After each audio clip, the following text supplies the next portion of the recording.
ତେବେ ଏପ୍ରିଲ ମାସ 12 ତାରିଖ ରବିବାର ଅର୍ଥାତ୍ ଆଜି ସନ୍ଧ୍ୟା ସୁଦ୍ଧା ରାଜ୍ୟର 18ଟି ଜିଲ୍ଲାରେ ବିଜୁଳି ବର୍ଷା ହେବାକୁ ଥିବାରୁ ୟେଲୋ ୱାର୍ଣ୍ଣିଂ ଜାରି କଲା ପାଣିପାଗ ବିଭାଗ। ଆଉ ଏହା ସହିତ 11ଟି ଜିଲ୍ଲାରେ ପ୍ରବଳ ତାତି ଗରମ ଗୁଳିଗୁଳି ହେବାର ସମ୍ଭାବନା ରହିଛି। ତେଣୁକରି ୟେଲୋ ୱାର୍ଣ୍ଣିଂ ଜାରି କରିଛି ପାଣିପାଗ ବିଭାଗ।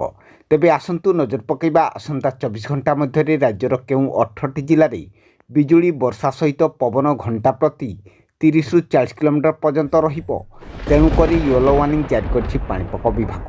ତେବେ ଆଜି ସନ୍ଧ୍ୟା ସୁଦ୍ଧା କେଉଁ 18ଟି ଜିଲ୍ଲାରେ ବିଜୁଳି ବର୍ଷା ହେବ ଆଉ କେଉଁ 11ଟି ଜିଲ୍ଲାରେ ପ୍ରବଳ ତାତି ସହିତ ଗରମ ଗୁଳଗୁଳି ହେବ, ସେସବୁର ସମ୍ପୂର୍ଣ୍ଣ ଖବରଟି ଜାଣିବା ପାଇଁ ଭିଡ଼ିଓଟିକୁ ଶେଷ ପର୍ଯ୍ୟନ୍ତ ନିଶ୍ଚିତ ଦେଖନ୍ତୁ। ଆଉ ଯଦି ତା ପୂର୍ବରୁ ଆମ OGN ଓଡ଼ିଆ ଚ୍ୟାନେଲଟିକୁ ଏପର୍ଯ୍ୟନ୍ତ ସବସ୍କ୍ରାଇବ୍ କରିନଥିଲେ ଏବେ ହିଁ ସବସ୍କ୍ରାଇବ୍ କରିଦିଅନ୍ତୁ ଆଉ ପାଖରେ ଥିବା ବେଲ୍ ଆଇକନ୍ଟିକୁ ଦବାଇ ଦିଅନ୍ତୁ।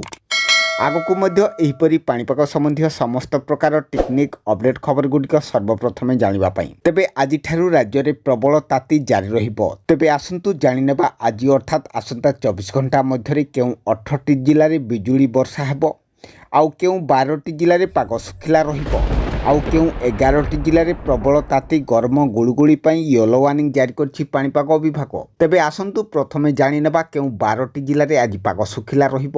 ଆଉ ସେସବୁ ଜିଲ୍ଲାଗୁଡ଼ିକ ମଧ୍ୟରୁ ସୁନ୍ଦରଗଡ଼, ଝାରସୁଗୁଡ଼ା, ଦେବଗଡ଼, ସମ୍ବଲପୁର, ବରଗଡ଼, ସୋନପୁର, ବୌଦ୍ଧ, ବଲାଙ୍ଗୀର, କନ୍ଧମାଳ, କଳାହାଣ୍ଡି, ନୂଆପଡ଼ା, ନବରଙ୍ଗପୁର। ଆଉ ଏହାପରେ ପ୍ରବଳ ତାତି ପାଇଁ 11ଟି ଜିଲ୍ଲାଗୁଡ଼ିକୁ ଗରମ ଗୁଳଗୁଳି ପାଇଁ ୟେଲୋ ୱାର୍ଣ୍ଣିଂ ଜାରି କରିଛି ପାଣିପାଗ ବିଭାଗ।